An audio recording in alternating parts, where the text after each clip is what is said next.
So we have seen how to make networks, we have seen what is critical path. उसके बाद हमने crashing भी सीखा, floats calculate करना सीखा, फ्लोट्स की हेल्प से हमने क्रैशिंग सीखा है. Till that part we have done. Now the last part of this chapter is time scale diagram.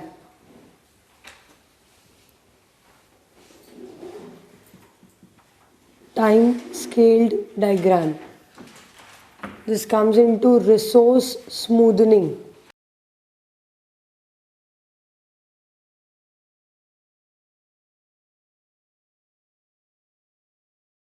So suppose if we take an example, we are running with two parallel activities, activity A, activity B. Activity A is to be completed in 5 days and B is to be completed in 2 days. यहाँ तक हमें पहुँचना है, suppose. Okay. Now we have this, ये जो activity A है, मान लीजिए इसमें हमें 4 workers की ज़रूरत होती है. We need, if 4 workers are working, only then we will be able to complete it in 5 days.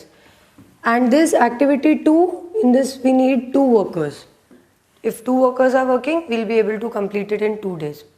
अब जब ये activity 2 दिन में हो जाएगी, when this activity will be completed in 2 days, what will these 2 workers do after this?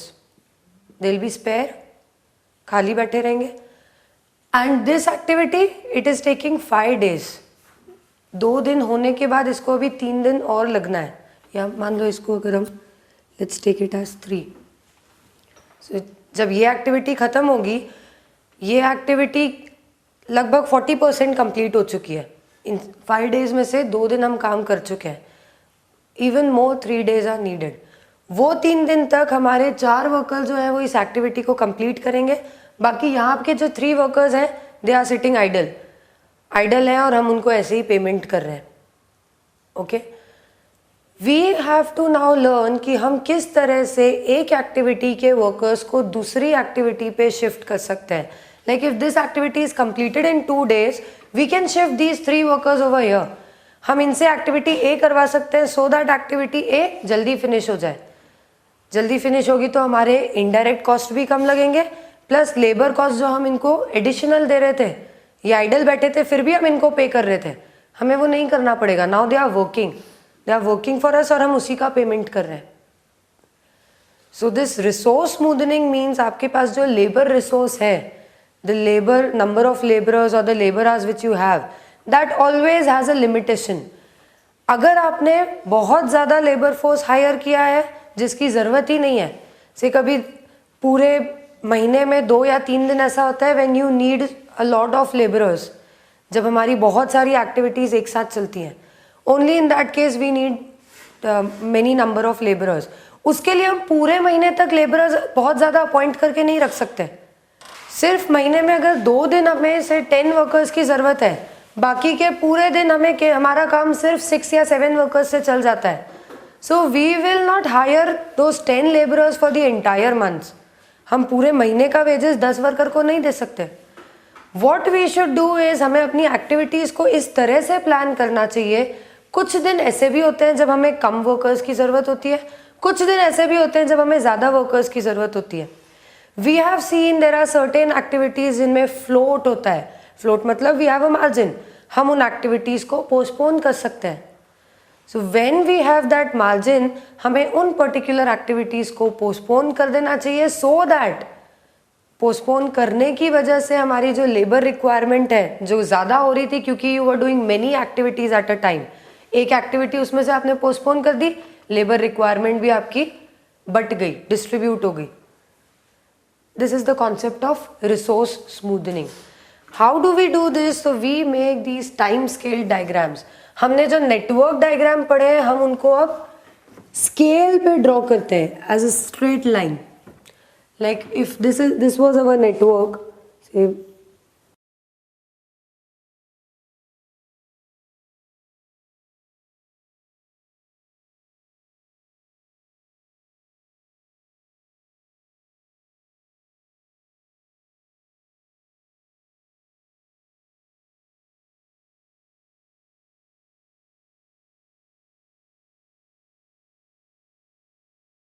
Suppose this is our network. We have these 4 activities A, B, C and D. What is the critical path? 1, 2, 4. This is our critical path. The path which is taking the longest time. इस critical path को we have to draw on a straight line. हमें line पे इस critical path को draw करना है. So we'll have 1, 2 and 4. Such that it's scaled diagram. तो आपको properly scale use करके ये diagram बनाना है. Roughly नहीं बना सकते. You'll have to ensure if this is 2, मतलब ये 2 सेंटीमीटर्स ही होना चाहिए. ये जो गैप है this must be 2. If this is 8, so this gap must be 8. ये आपको इंश्योर करना पड़ेगा. प्रॉपरली डायमेंशंस को देखकर आप ये डायग्राम बनाओगे. 1 डे इज 1 सेंटीमीटर. यहाँ पर अगर से बहुत ज़्यादा नंबर ऑफ डेज हैं तो you can take 1 centimetre as 2 days और 5 days if the number of days are huge. जैसा आप ग्राफ में भी करते हो, you choose a scale which is preferable to you, जिस पे आप इजीली ड्रॉ कर पाओ. Then this is activity A, this is activity C. Now from this one only we are starting with another activity that is B. अब हम diagonals में कुछ भी नहीं बनाते हैं. This activity B can also be started immediately at 0 point. जब हमारा time 0 है हम उसी पर ही इसको भी start कर सकते हैं at this event only. So we will take this upside. यहाँ से we will start with activity B and this is taking 5 days. So on the scale we will mark 5 days. Suppose it's coming over here. This is 3. Then this is taking 2 days. So this is say 2 days and activity is D. यहाँ पर आके ये activity खत्म हो गई, 2 दिन खत्म हो गए. But actually this activity is ending at node 4. So just make dotted lines and touch it to node 4. ये जो डॉटेड लाइंस हैं this is representing the float of the activity. आपकी ये एक्टिविटी तो 2 दिन में ही ख़त्म हो जाती है. After that you have this much of float. इतना आपके पास स्पेयर टाइम पड़ा हुआ है. So you can shift this activity till here. ये जितना फ्लोट है दिस विल बी 3 days. ये टोटल 10 है ना. 5 and 2 दिस इज 7. सो 10 में से 7 तक तो हम इधर ही आ गए. बाकी का 3 will be this float. So we can say ये जो एक्टिविटी D है हमारी this can be shifted to 3 days. ज़रूरी नहीं है कि हम इसको 5 days के बाद ही स्टार्ट कर दें. ये जहाँ कंप्लीट हुआ हम वहीं तुरंत ही इसको स्टार्ट कर दें. We have this much of margin. Ultimately it should end on the 10th day. 10 दिन के बाद ये ख़त्म होना चाहिए. So if we are starting after 5 days we will be able to finish it on 7 days. If we are starting from 5 days, we will be able to finish on 7 days. अगर हम इसको 8th day पे भी start करते हैं, even then we will be able to finish it on 10th day. So 3 days का हमारे पास float है. 5 से आप इसको 8 तक shift कर सकते हो, based on your requirement. Then we will see हमारी labor requirement कैसी है. अगर मान लो this is the time which is having a peak labor requirement, या फिर say ये वाली जो एक्टिविटी है हमारी B, इसमें हमें लगते हैं 8 वर्कर्स. एक्टिविटी A में हमें लग रहे हैं से 3 वर्कर्स. देन D में we are using only 2 workers and C में only 4 workers. So that means ये जो पहले 2 दिन थे डे 1 एंड डे 2, तब एक्टिविटी A भी हो रही थी, एक्टिविटी B भी हो रही थी. ये दोनों एक्टिविटीज रन हो रही थी. So we can say for day 1 and 2 we have a total requirement of 11 workers. 8 workers will do this activity and 3 workers will do this activity. Total हमारी requirement हो गई 11 workers की. After that, after 2 days हमारी activity A finish हो गई. Now we are starting with activity C. B चल रही है plus C भी आ गई है. So that means from 3rd day now our requirement will be 8 plus 4, that is 12 workers. अब हमारी requirement हो जाएगी from 3rd day. Sorry. Now we are requiring 12 workers. Till when? Till this point. जब तक ये एक्टिविटी खत्म हो रही है तब तक हमें 12 वर्कर्स की ज़रूरत है. तो this activity is ending by 5 days. इसका मतलब 3, 4, 5 days तक हमें 12 वर्कर्स की ज़रूरत पड़ेगी. फिर ये एक्टिविटी फिनिश हो जाएगी. After this we will start with activity D. Activity C तो चल ही रही है, एक्टिविटी डी एडिशनल स्टार्ट हो जाएगी. So from the 6th day now we are running activity C and D simultaneously. ये दो एक्टिविटीज साथ में चल रही है. इसमें अब रिक्वायरमेंट है हमारी 2 वर्कर्स और इसमें रिक्वायरमेंट है 4 workers. So from 6th day onwards, 6 and 7 2 दिन तक ये एक्टिविटी चलेगी. So that means 6th and 7th day को हमारी total requirement is only 2 + 4 that is 6 workers. केवल इतनी रिक्वायरमेंट है. After this from 8th day now we have only activity C. Activity ये वाली भी हमारी खत्म हो गई डी. सो फ्रॉम 8, 9, 10 ये 3 दिन हमारी रिक्वायरमेंट है केवल 4 workers. Now if something can happen that we can shift these requirements over here. अगर हम देखें तो सिर्फ 5 दिन हमें इतनी ज़्यादा रिक्वायरमेंट है, नेक्स्ट 5 days हमारी रिक्वायरमेंट बहुत कम है. सो it's not sensible to pay all the workers for these 5 days also. जब उन्होंने काम किया ही नहीं है. हम अगर टोटल 12 वर्कर्स हायर कर लेते हैं, सो दोज 12 वर्कर्स में से एक वर्कर तो सिर्फ 3 ही दिन काम कर रहा है पूरे 10 दिन में से, बाकी 7 days ही इज आइडल. बाकी भी कई वर्कर्स हैं जो इतने पीरियड में आइडल है, 5 दिन तक वो आइडल है. सो Y should we pay so much to them when they are not doing anything. So if we can do something कि हमारी इन दिनों की जो रिक्वायरमेंट है which is greater, if we can shift it over here, हमारी resource will be smoothened. We will say that हमारी जो लेबर रिक्वायरमेंट है वो स्मूदन हो गई. इट इज़ इक्वली और कंपेरेबली डिस्ट्रीब्यूटेड. लगभग एक जैसा अगर हम डिस्ट्रीब्यूशन कर पाए. सो what we can do is, हमारी एक्टिविटी डी में we have the highest float. Activity D में हमारे पास 3 दिन का फ्लोट है. 3 दिन से हम एक्टिविटी डी को डिले कर सकते हैं. So let's delay it. Instead of starting it from 6th day, start it from 8th day. अगर आप उसको 8th day या 9 day से भी स्टार्ट करोगे, सो 9 and 10 2 days में it will be completed. So started later 5 days में ये कंप्लीट होगा. 6th day से ये स्टार्ट करने की जगह स्टार्ट फ्रॉम 9th day. ये जो एक्टिविटी है we'll shift it over here. जब शिफ्ट करेंगे तो 9 और 10 days में हमारी रिक्वायरमेंट हो जाएगी 4 + ये वाले 2, 6 वर्कर्स की. ये एक्टिविटी तो चलेगी, हमने ये वाली एक एक्टिविटी शिफ्ट कर दी. When we are shifting this activity, हमारे लिए कंपलसरी नहीं है ना कि ये जो इवेंट है 3 ये भी 5 days के बाद आ ही जाना चाहिए. कोई कंपल्सन नहीं है इस इवेंट में भी. It's not linked up with any other activity. ऐसा नहीं कि यहाँ से कोई दूसरी एक्टिविटी स्टार्ट हो रही है. जो एक्टिविटी डी स्टार्ट हो रही है उसमें ऑलरेडी हम बोल रहे हैं कि वो 3 दिन से हम डिले कर सकते हैं. तो जब हम वो 3 दिन से डिले कर सकते हैं, हम ये भी 3 दिन से डिले कर सकते हैं. ओवरऑल हम 3 दिन से डिले कर सकते हैं. So if we delay this, B को भी अगर हम डिले कर दें, so in that case what will happen, हमारी ये जो स्टार्टिंग वाली रिक्वायरमेंट है, द इनिशियल रिक्वायरमेंट, ये भी शिफ्ट हो जाएगी. क्वेश्चन प्रॉपरली फ्रेम नहीं किया गया, अदरवाइज आपको जैसे क्वेश्चंस आएंगे so you will be able to see ये जो है ये पूरा का पूरा रिड्यूस हो जाएगा. से this will become 8 and 8, this will also become 8 and 8. इस तरह से हम पूरा इक्वलाइज कर पाएंगे. यहाँ से कुछ रिक्वायरमेंट्स उठा के हम इधर ट्रांसफ़र कर सकते हैं by just shifting the activities to their floats. उनके फ्लोट से उन्हें हम डिले करके ये शिफ्टिंग कर सकते हैं.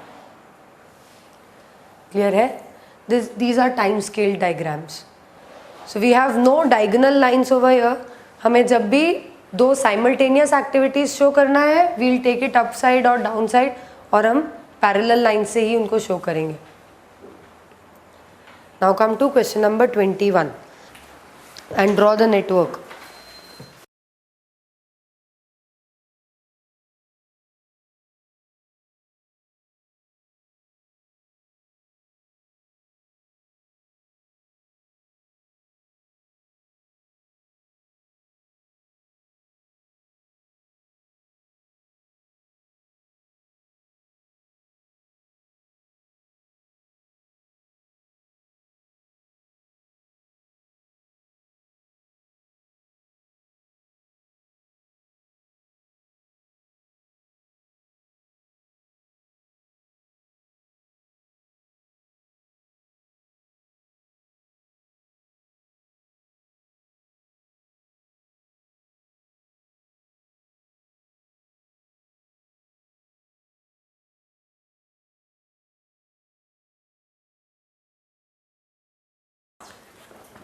This is how the network diagram will look. कुछ ऐसा ही बनेगा. 1 2 1 3 1 4 2 6 3 5 5 6 and 4 6. We have activities A, B, C, D, E, F and G, and number of days are given as 4, 2, 8, 6, 4, 1 and 1. So the critical path will be A and D. इसमें कोई doubt? ये हो गया. We had to draw the network and find the critical path. Second, what is the peak requirement of manpower on which day this will this occur? Now we have to find out हमारी manpower की maximum requirement किस किस दिन पर है. And if the maximum labor available on any day is only 10, when can the project be completed? अगर हमारे पास maximum availability सिर्फ 10 लेबरर्स की है, इन दैट केस हमारा प्रोजेक्ट कब तक कंप्लीट हो सकता है. So for this finding out the maximum requirement हमें बनाना पड़ेगा इस नेटवर्क डायग्राम का time scaled diagram. So we'll start with the critical path. Critical path हमारा बेस होगा. Use a scale and properly draw it.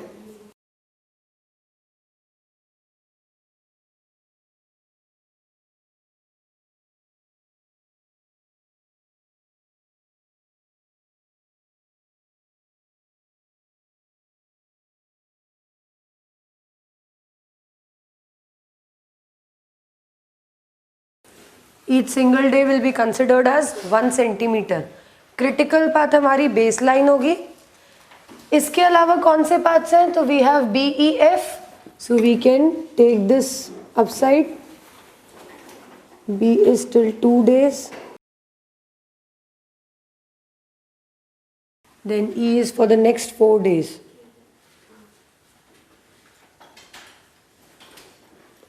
And F is for the next 1 day.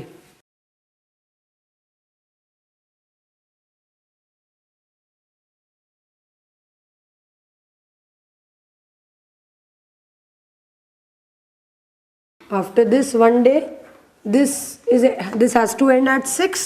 तो हम dotted line से इसको 6 से join करेंगे. This is E. B is for 2 days. This is for 4 days, 6 days. E is for 4 days. F is for 1 single day.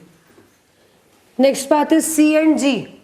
या तो इसी के ऊपर बनाओ या फिर नीचे बनाओ, कैसे भी आप बना सकते हो. C is for 8 days. 4 days are coming here. 5, 6, 7 and this is 8. Then G is for 1 day and again it ends at 6.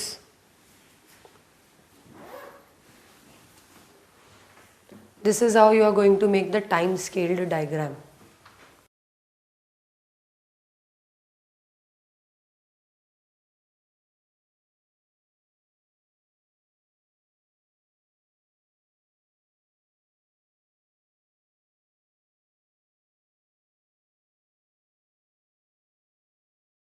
You don't need to make these lines.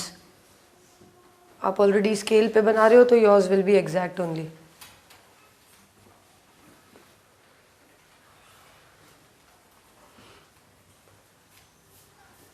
इसमें कोई डाउट टाइम स्केल डायग्राम में? Now what we are asked is on which days we are having the peak requirement of labor. What is the peak requirement on which days does it occur? So for every single day we have total 10 days. हम हर एक दिन की labour requirement को workout करेंगे. So we'll have days and labour requirement या man power requirement. 1 2 3 4 5 6 7 8 9 and 10.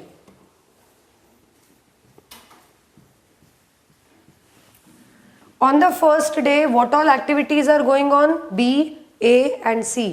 ये तीनों activities start हो चुकी हैं from the first day itself. Activity B has how many laborers? B में हमारी requirement से अगर हम इधर ही लिख लें,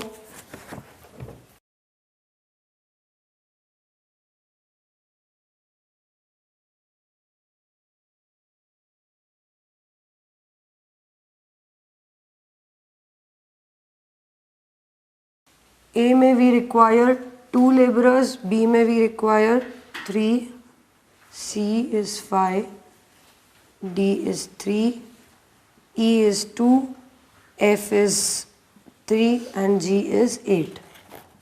This is our labor requirement. So on the first day A, B and C तीनों activities हमारी start हो गई हैं. A में हमें चाहिए 2 laborers, B में we need 3 and C में we need 5. In total on the first day we need 10 laborers. On the second day again all the 3 activities are running, A, B and C. तो वापस हमें इन तीनों के मिला के 10 laborers की ज़रूरत पड़ेगी. On the third day, now after second days this activity is ended up. ये B खत्म हो गई हमारी यहाँ पर, 2 दिन खत्म हुए, activity B खत्म. तीसरे दिन से we are starting with a new activity that is E. हमारी नई एक्टिविटी B की जगह E स्टार्ट हो गई है. इन E we need 2 laborers. A as it is चल रहा है on the third day. इसमें हमें 2 laborers की ज़रूरत है. C again as it is it's continuing. We need 5 laborers for this. So in total our requirement is 9 on the third day. Fourth day again fourth day पे E भी चल रहा है, A भी चल रहा है और C भी चल रहा है. So we again have a requirement of 9 workers only. After 4 days हमारी एक्टिविटी A खत्म हो गई. This is the end of 4th day. ये एक्टिविटी फिनिश हो गई. So on the 5th day now we are starting with another activity that is D. हम अब D के साथ स्टार्ट कर रहे हैं. So on 5th day we are running with E, we are running with D and we are running with C. E में हमें चाहिए 2 workers, D में 3 और C में 5. Total 10. Then on 6th day that is this one. E चल रहा है, D भी चल रहा है और C भी चल रहा है. So again we need 10 workers. After 6 days this activity E again it is completed. After 5th day or 6th day? 6 days. These are labor requirement 2 and 4. 6 days के बाद ये खत्म हो गया. Now on the 7th day we have started up with F. ये हमारी यहाँ तक खत्म हो गई एक्टिविटीज. 2 days में B और 4 days में E. They have ended up. Now we are starting with another activity F. So 7th day को हम F कर रहे हैं, D कर रहे हैं और C भी कर रहे हैं. So our labor requirement will be 3 plus 5. That is 11. F is only for 1 day. मतलब 7वें दिन शुरू होके 7वें दिन खत्म भी हो गया. So F is now ended up. अब हम यहाँ पर कोई दूसरी एक्टिविटी नहीं कर रहे. So on 8th day we have only D and C. ये 2 ही एक्टिविटीज हो रही है हमारी. इस पाथ में there is no activity going on.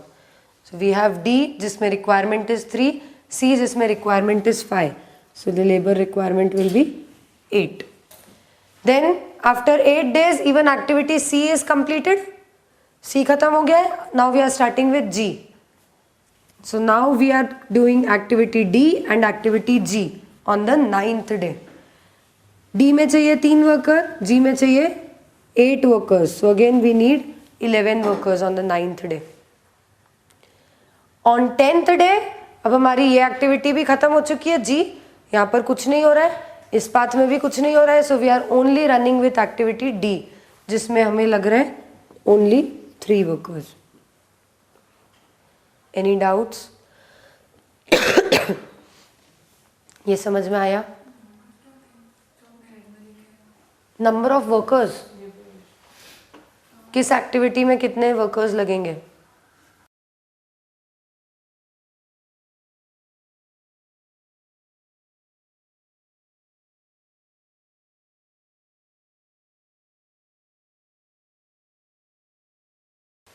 ये जो है ये तो नंबर ऑफ डेज है. How many days the activity will take to complete. वो एक्टिविटी कितने वर्कर्स कर रहे हैं that is given in the next column, last वाला जो कॉलम है. सो एक्टिविटी ए के लिए वी नीड 2 वर्कर्स, बी के लिए वी नीड 3 वर्कर्स. हमें निकालना क्या है, किस दिन हमारी वर्कर रिक्वायरमेंट ज़्यादा है. सो वी नीड किस दिन जो जो एक्टिविटीज़ चल रही है उसकी वर्कर रिक्वायरमेंट्स कितनी है.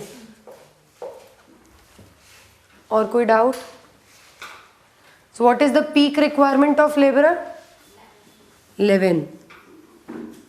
मैक्सिमम हमें जो रिक्वायरमेंट लगेगी वो होगी 11 लेबरर्स की. We'll need 11 labourers to the max, and that requirement will happen at the 7th and the 9th day.